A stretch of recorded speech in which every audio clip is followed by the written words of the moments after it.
అందరికీ నమస్కారం. నిన్న ఈ రాష్ట్రంలోని ఉద్యోగ సంఘాలకి ప్రభుత్వం నియమించిన క్యాబినెట్ సబ్ కమిటీకి చర్చలు జరిగినాయి. ఉద్యోగస్తుల డిమాండ్లు, వాటి పరిష్కారం.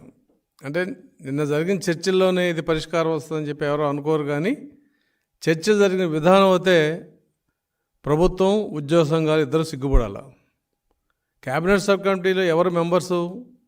బొత్స సత్యనారాయణ గారు, ఆదిమూలపు సురేష్ గారు, ఆర్థిక మంత్రి బుగ్గన రాజేంద్రనాథ్ రెడ్డి గారు. బుగ్గన రాజేంద్రనాథ్ రెడ్డి గారు ఆర్థిక మంత్రి కాబట్టి ఖచ్చితంగా ఆయన ఉండి అసలు ఉద్యోగస్తుల యొక్క స్థితిగతులు, వీళ్ళ బాకీలు, వీళ్ళకి ఇవ్వాల్సిన ఏరియాస్ కానీ ఇవన్నీ ప్రభుత్వం ఎలా ఇవ్వగలుగుతుందనేది చెప్పాల్సిన బాధ్యత ఆయనకు ఉంది. ఆయన రాలేదు. ఆదిమూలపు సురేష్ గారు స్కైప్ మీటింగ్లో ఒక 5 నిమిషాలు మాట్లాడి ఆయన ఎక్కడి నుంచో మాట్లాడాడు. ఆయన మీటింగ్ అయితే రాలా. కేవలం బొత్స సత్యనారాయణ గారు, సజ్జల రామకృష్ణారెడ్డి గారు, చీఫ్ సెక్రటరీ గారు, ఫైనాన్స్ సెక్రటరీ, ఉద్యోగ సంఘాలతో సమావేశం జరిగింది. విచిత్రం ఏంటంటే ఉద్యోగ సంఘాల డిమాండ్లలో ఒక ప్రధానమైన డిమాండ్ ఏంటంటే మాకు 1వ తారీఖు జీతాలు కావాలి. పిఆర్సీ ఏరియర్సు లేదంటే మిగతా బాకీలు ఇవన్నీ కూడా ఉన్నాయి, కానీ 1వ తారీఖు జీతాలు కావాలనేది ఉద్యోగ సంఘాల డిమాండ్. బహుశా భారతదేశంలోని 29 రాష్ట్రాలు ఏ రాష్ట్రంలోనూ ఏ ఉద్యోగ సంఘం అడగల. ఒకప్పుడు ఎప్పుడో 20 సంవత్సరాల కింద బీహార్లో ఉండేది ఆ పరిస్థితి. ఇవాళ ఈ ఆంధ్రప్రదేశ్లో ఉద్యోగ సంఘాలు 1వ తారీఖు జీతాలు ఇమ్మని చెప్పి డిమాండ్ చేసే పరిస్థితికి ప్రభుత్వం యొక్క ఆర్థిక పరిస్థితి ఉందంటే మరి ప్రభుత్వం ఖచ్చితంగా సమాధానం చెప్పాలి. ప్రభుత్వం అది చేస్తాం, ఇది చేస్తాం, లేదంటే ఇంకోటి అది అని చెప్పే ప్రభుత్వం ఉద్యోగస్తుల విషయంలో ఇదిగో మాకు మేము ఇవ్వాలనుకున్న డబ్బులు ఇవి, పలానా తారీఖుని ఇస్తాం, లేదంటే వీటిని పలానా దీనిలో ఇస్తామని చెప్పి స్పష్టంగా చెప్పాలి.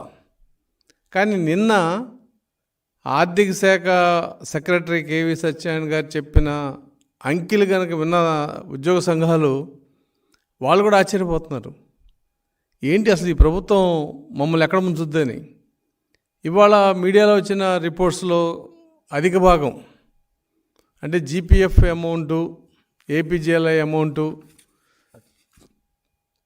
టీఏడిఏలు, సిపిఎస్కి ప్రభుత్వం ఇవ్వాల్సిన కంట్రిబ్యూషను, పిఆర్సీ ఏరియర్సు, అలాగే డిఏ ఏరియర్సు, ఇవన్నీ కలిపితే దాదాపు 21,000 కోట్ల రూపాయలు ప్రభుత్వం ఉద్యోగులకి ఇవ్వాలి.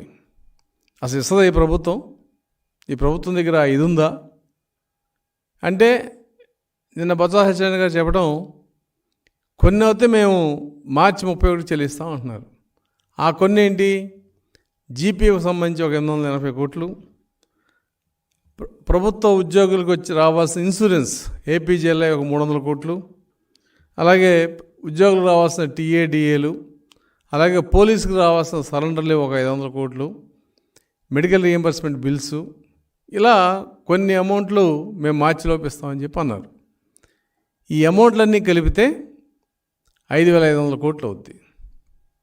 అసలు ఈ ప్రభుత్వం మొహం చూసి ఎవడన్నా ఒక నెలలో 5,500 కోట్లు చెల్లిస్తుంటే నమ్ముతారా? 5 కోట్లు బిల్లు ఉన్న కాంట్రాక్టర్కి డబ్బులు చెల్లించట్లే వీళ్ళు. అటువంటిది 5,500 కోట్లు మేము మార్చిలోగా చెల్లిస్తామంటే మిగతా అమౌంటు డిఏ ఏరియర్స్ కానీ లేదంటే మిగతా అన్నీ కూడా వచ్చే ఆగస్టుకి చెల్లిస్తాము, లేకపోతే 7 ఇన్స్టాల్మెంట్లు ఇస్తాము. డిఏ ఏరియర్స్ 7 ఇన్స్టాల్మెంట్లు ఇస్తా అన్నారు, దాన్ని ఊసేలేదు.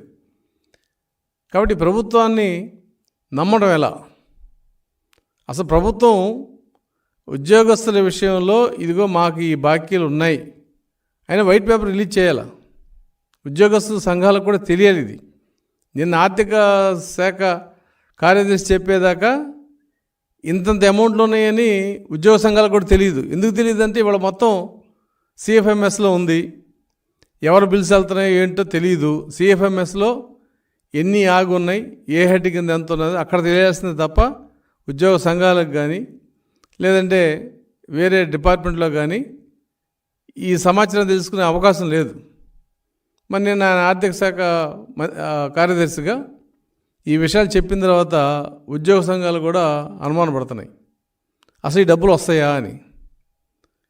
లేదు, ఈ ప్రభుత్వం వెళ్ళిపోతే వచ్చే ప్రభుత్వం ఇస్తుందా అంటే అది హామీ లేదు. ఎందుకంటే జగన్ ప్రభుత్వం వచ్చిన కొత్తలో తెలుగుదేశం ఇవ్వాల్సిన రైతు బంధు పథకానికి రైతు అప్పుల రద్దుది మాకు సంబంధం లేదు, ఆ ప్రభుత్వం చెల్లించుకోవాలన్నాడు.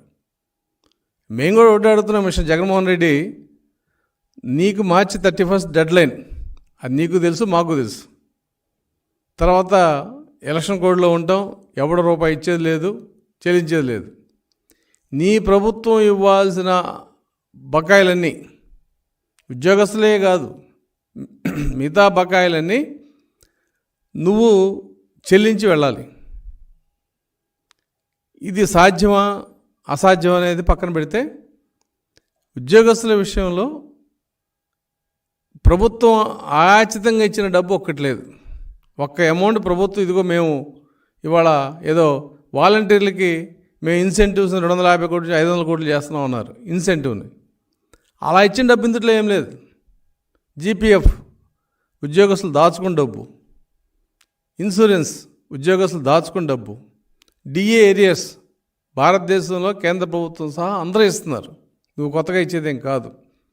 సరెండర్ లీవ్, అలాగే ఇంకా దారుణమైన అంశం ఏంటంటే సిపిఎస్లో ఉద్యోగస్తుల దగ్గర నుంచి 10%, ప్రభుత్వం దానికి మ్యాచింగ్గా 10% కట్టి ఆ పిఎఫ్ఆర్డిఏ చెల్లించాల్సిన సొమ్ము 2,800 కోట్లు ఉంది. నువ్వు చెల్లించకపోతే ఉద్యోగస్తుల భవిష్యత్తు ఏంటి?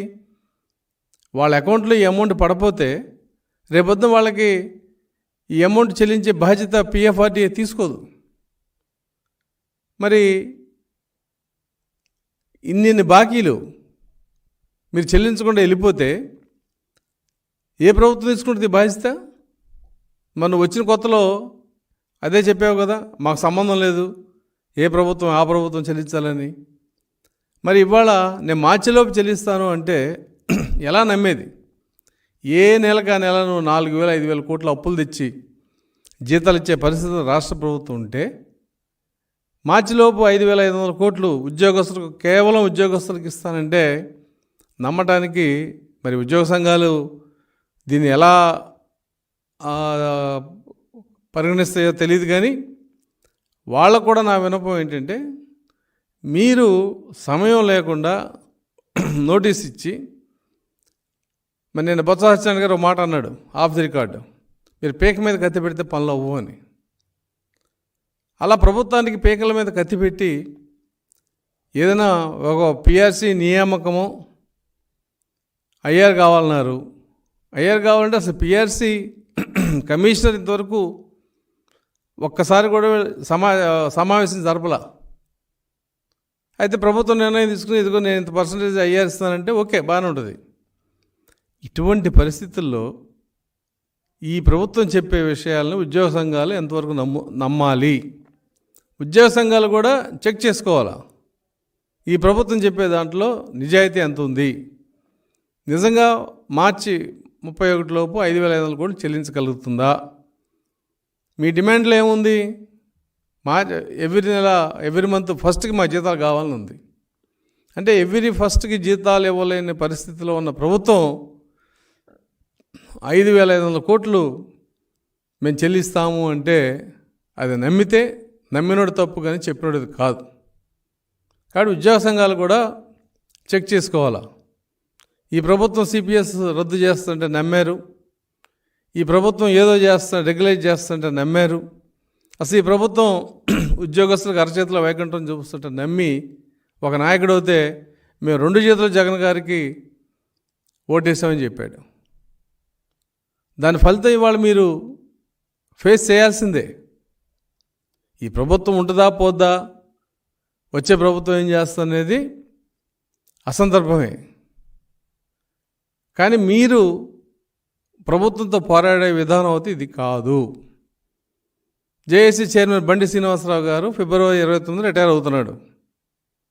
ఇవాళ తారీఖు ఎంత? 13.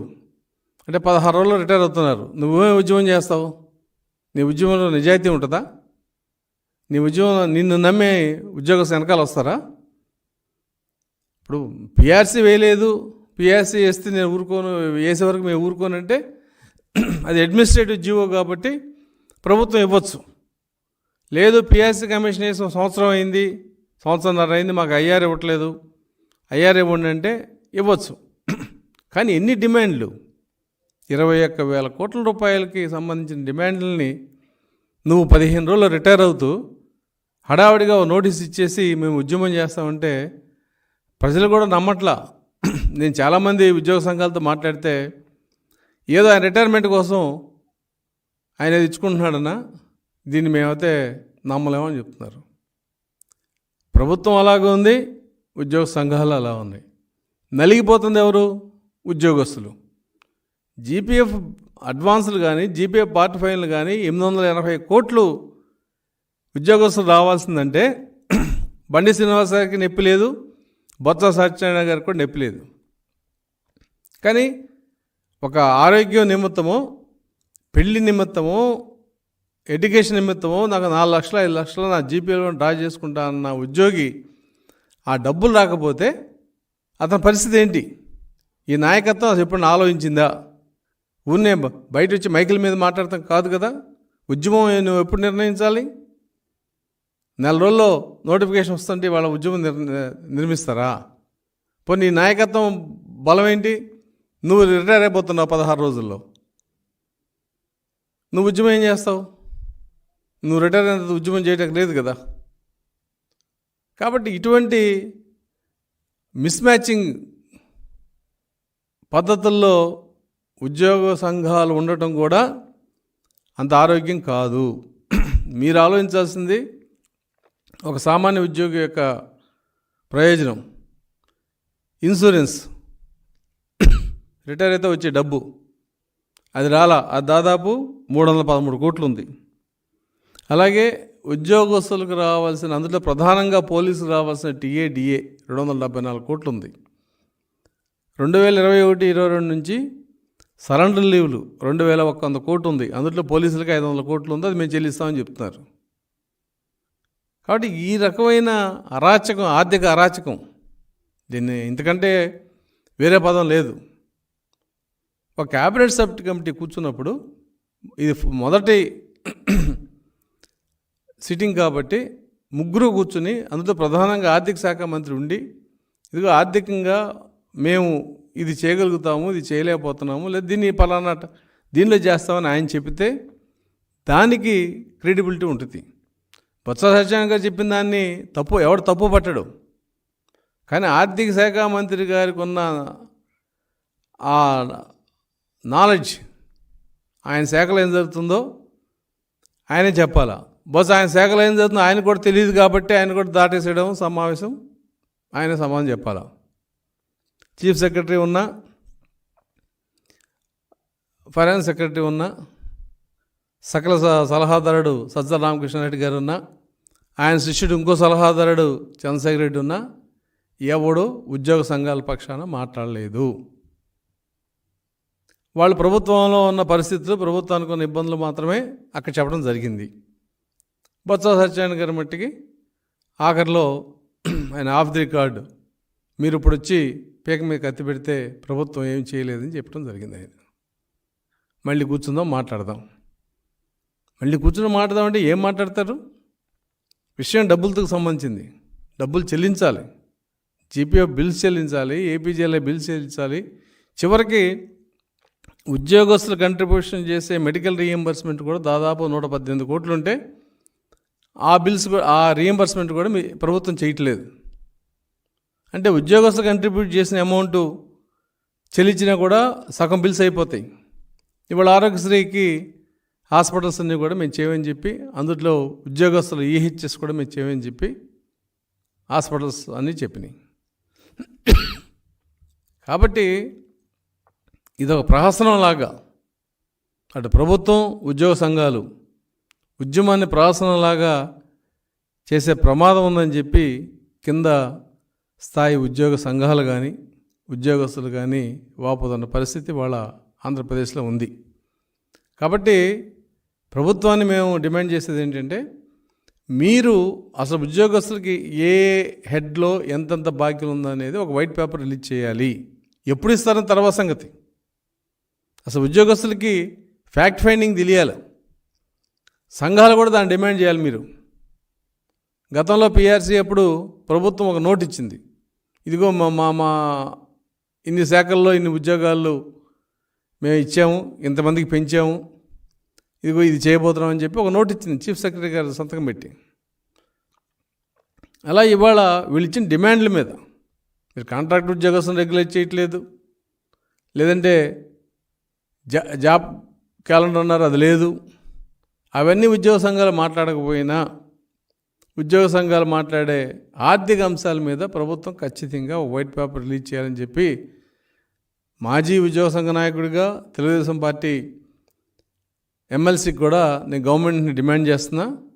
అలాగే ఉద్యోగ సంఘాలు కూడా మీరు దీన్ని ఒక ప్రహసనం చేయొద్దు. ఎంతో నమ్మకం ఉంటే తప్ప ఉద్యోగస్తులందరూ మీ వెనకాల రారు. ఇప్పటికే ఉద్యోగ సంఘాల మీద ఉద్యోగస్తులకి నమ్మకం సన్నగిలింది. కానీ మీరు మాట్లాడే దాంట్లో చేసే దాంట్లో నిజాయితీ ఉంటే ఉద్యోగ సంఘాలు కానీ ఉద్యోగస్తులు కానీ ప్రభుత్వం కానీ మీ వెనకాల మాట్లాడే విధానం ఉంటుంది. మీరు ఏదో చాయ్ బిస్కెట్ల మీటింగ్ లాగా ప్రభుత్వం దగ్గరికి వెళ్ళి మాట్లాడితే ఏం కాదు. మీరు 29/2 రిటైర్ అవుతున్న జేఏసీ చైర్మన్ రేపు 15, 16 సమ్మె నోటీస్ ఇస్తే దాని వ్యాలిడిటీ ఎంత? నాయకత్వం మారగానే మళ్ళీ అంత సర్దుకోవాలి. ఈలోపు ఎలక్షన్ కూడా వస్తుంది, ప్రభుత్వం ఏ నిర్ణయం తీసుకోదు. కాబట్టి ఇటువంటి నిరర్థకమైన ప్రయోగాలు అయితే సంఘాలు చేసి ఉద్యోగస్తుల యొక్క ప్రయోజనాల్ని నష్టపెట్టొద్దనేది నేను ఉద్యోగ సంఘాలను కోరుకుంటున్నా. మరి ఏం కాబోతుంది, ఏమవుతుంది అనేది భవిష్యత్తులో చూడాలి. అయితే ప్రభుత్వం అయితే ఉద్యోగస్తులకు ఇవ్వాల్సిన ఈ అమౌంట్ ఏదైతే ఉందో దాని మీద వైట్ పేపర్ ఇవ్వాలని చెప్పి వెంటనే వైట్ పేపర్ రిలీజ్ చేయాలని చెప్పి ప్రభుత్వాన్ని మేము డిమాండ్ చేస్తున్నాం.